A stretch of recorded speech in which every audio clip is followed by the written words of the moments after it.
नमस्कार। आज है 13 सितंबर 2025 शनिवार। देश भर से आई हैं राजनीति, अर्थव्यवस्था, खेल और मौसम की 15 बड़ी खबरें।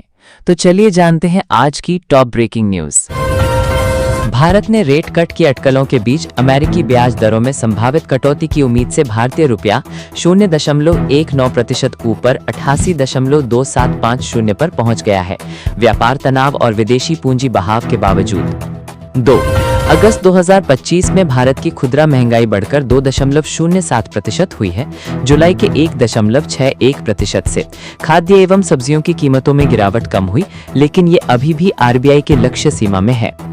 3 बड़ी कंपनियों के लिए आईपीओ नियमों में सरलताएं लाई गई हैं। अब बड़े आईपीओस के लिए न्यूनतम इशू आकार कम होगा और विदेशी निवेशकों तथा सरकारी समर्थित फंडों के लिए सिंगल विंडो मंजूरी की व्यवस्था होगी।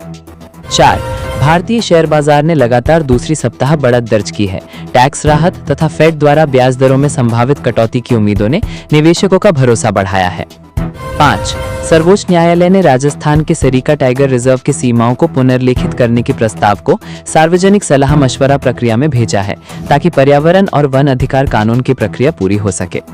6 प्रधानमंत्री मोदी कल मणिपुर का दौरा करेंगे, जिसमें चुराचांदपुर, कांगला एवं इम्फाल शामिल हैं।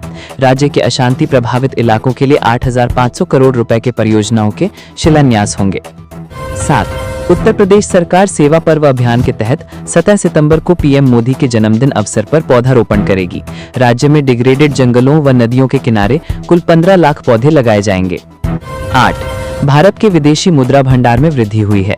सप्ताह समाप्ति तक विदेशी भंडार $4.03 बिलियन बढ़े और कुल सुवास्थारित स्तर $698.26 बिलियन हो गया है, जो आर्थिक अस्थिरता के समय सुरक्षा कवच है। 9 भारत ने मॉरिशस को इंफ्रास्ट्रक्चर बढ़ावा देने के लिए $680 मिलियन का विशेष आर्थिक पैकेज घोषित किया है। इस फैसले में पोर्ट लुइस पोर्ट का पुनर्विकास और इंडियन ओशन में चागोस मरीन संरक्षित क्षेत्र की निगरानी शामिल है। 10 भारतीय रेल जल्द ही मिजोरम दिल्ली आनंद विहार टर्मिनल के बीच नई राजधानी एक्सप्रेस सेवा शुरू करेगी, जो नॉर्थ ईस्ट को राष्ट्रीय राजधानी से सीधे जोड़ने वाली प्रथम राजधानी होगी। प्रारंभिक यात्रा 13 सितंबर से, नियमित सेवा 19 सितंबर से शुरू होगी।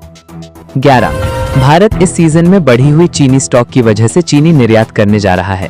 घरेलू खपत और एथेनॉल उत्पादन की जरूरतें पूरी करने के बाद अनुमान है कि 34.9 मिलियन मीट्रिक टन उत्पादन के साथ निर्यात संभव होगा। 12 भारतीय रेल 13 सितंबर से मिजोरम साइरांग और दिल्ली आनंद विहार टर्मिनल के बीच नई राजधानी एक्सप्रेस सेवा शुरू करेगी, जो पहला ऐसा राजधानी है जो नॉर्थ ईस्ट से राजधानी को जोड़ता है।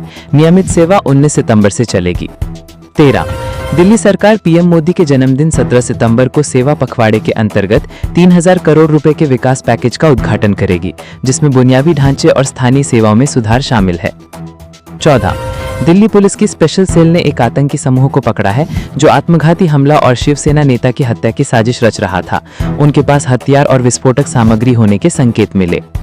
15 आईएमडी ने दक्षिण पूर्वोत्तर और पूर्वी भारत के लिए भारी बारिश की चेतावनी जारी की है। मौसमी ट्रफ और चक्रवातीय परिसंचरणों के कारण बाढ़ और भूस्खलन की संभावना है। विशेष सतर्कता बरतने की अपील की गई है।